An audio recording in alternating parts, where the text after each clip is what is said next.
માધવનગર મુદ્દે આજે ફરી કોંગ્રેસે વિરોધ સાથે જિલ્લા કલેક્ટરને આવેદનપત્ર સુપ્રત કર્યો હતો।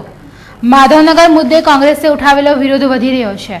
આજરોજ શહેર કોંગ્રેસ પ્રમુખ નરેન્દ્ર રાવતની આગેવાનીમાં વિરોધ પ્રદર્શન સાથે માધવનગર મુદ્દે જિલ્લા કલેક્ટર વિનોદ રાવને એક આવેદનપત્ર આપવામાં આવ્યો હતો। કોંગ્રેસે માધવનગરના રહીશોને સારા સુવિધાવાળા મકાનો લેખિત બાહેંધરી સાથે આપવા જોઈએ તેમ માંગ ઉઠાવી હતી।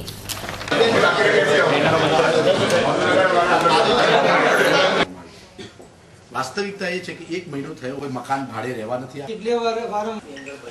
દિન સુધી 1 રૂપિયાની સહાય નથી કરવામાં આવી અને ઉડા દ્વારા મુંગેરીલાલના સપના જેવા મકાનોની જાહેરાત કરી છે। સરકાર દ્વારા મુકાયેલી કમિટીનો રિપોર્ટ નથી આપ્યો।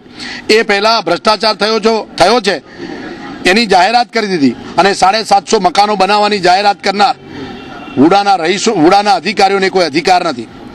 લોકો અત્યારે રસ્તા પર જીવી રહ્યા છે, ભગવાનના ભરોસે છે। 1 મહિના પછી પણ કોઈ પણ પ્રકારની વૈકલ્પિક વ્યવસ્થા ન કરી ઉડા દ્વારા આ લોકો પર માધવનગરના રહીશો અને કોંગ્રેસ પક્ષ દ્વારા કલેક્ટરને આવેદનપત્ર આપી તાત્કાલિક વૈકલ્પિક વ્યવસ્થા કરવા, હવે પછી કોઈ પણ પ્રકારની જાહેરાત કે કોઈ પણ પ્રકારની કામગીરી એમની સહી અને એમની સંમતિ કે એમના એગ્રીમેન્ટ વગર ન કરવામાં આવે એની માંગણી કરી છે।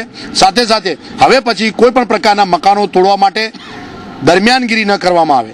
જો સરકાર દ્વારા વૈકલ્પિક વ્યવસ્થા નહીં કરવામાં આવે તો તમામ માધવનગરના રહીશો ફરીથી એ મકાનોમાં રહેવા જશે અને કંઈ પણ ઘટના ઘટશે એના માટે જવાબદાર નરેન્દ્ર મોદી સરકાર રહેશે।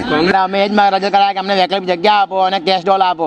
1 મહિનાથી ઘરે બેઠા છે, કંઈ ખાવાના ઠેકાણા નહીં, ચા પાણી નાસ્તો કંઈ નહીં। શરૂઆતના 15 દિવસ ચા આવી લઈને પછી બી બંધ થઈ ગઈ અને આજે ખાવાનું આવે છે તો અમારે માધવનગર છોડીને રેન બસેરામાં ખાવા જવું પડે છે। કેમ કે તમે ધક્કા ખાવા હોય એ ખાવા માટે અમારે કઈ જવું પડે। અત્યારે અમે રોડ ઉપર ઊભા છીએ અને અમારે કિરાયેદાર ભાડેથી ઘર મળતો નહીં। અત્યારે અમે છે ને રોડ ઉપર પડ્યા છે, અમે ભાડાથી ઘર મકાન હોદ્યા છીએ। કોઈ કહે છે 5,000, કોઈ કહે છે 4,000। અમે રોડ ઉપર બેઠા છે, અમે કઈ આટલો પગાર લાવવાનો? અમે આ બંગલે કામ કરવા જાય, મહેનત કરીને ખાઈ અત્યારે બધા છોકરાના અમારા ભણતર બગડે છે।